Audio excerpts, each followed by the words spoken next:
right, hey gang, welcome to Wired to Fish in Kentucky Lake. I'm Stephen Browning, Bassmaster Elite Series Pro, and I'm going to talk to you guys a little bit about my favorite time to throw the chatterbait.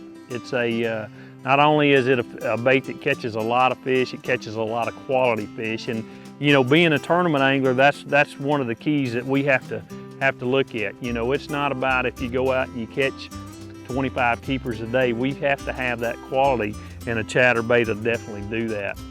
It's early fall, one of my most favorite times to throw a chatterbait. It's a lot of shad are starting to move up shallow. They're starting to relate to little isolated patches of grass, which we have here. Laydowns, isolated pieces of cover, things of that nature is what I look for.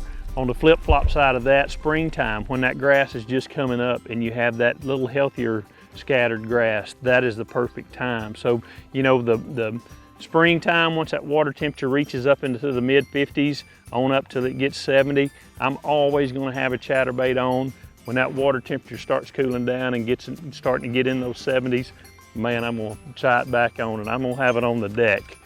What we're doing today on Kentucky Lake is just trying to throw it in these little alleys, little gaps, little clumps, isolated clumps of this scattered grass. I'm watching as I go along and watching those little bait balls come out of the, you know, these pods of grass. And what I want to try to do is excite that bait with my chatterbait. And hopefully that, you know, if there's a bass that's hanging out, you know, close by, he's going to run out there and get it. So it's a great technique.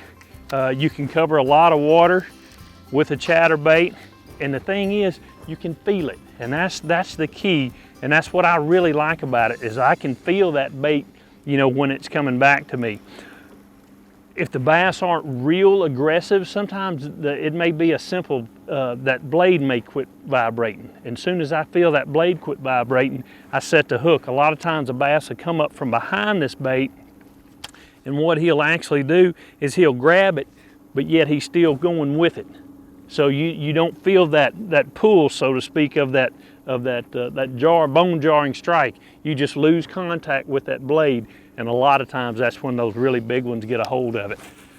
So take a chatterbait, fish it around some of this scattered cover, especially in the fall time, early springtime, and you know, when those bass are relating to shad, when they're feeding heavily on shad, that's the time to pick that chatterbait up and keep it wet.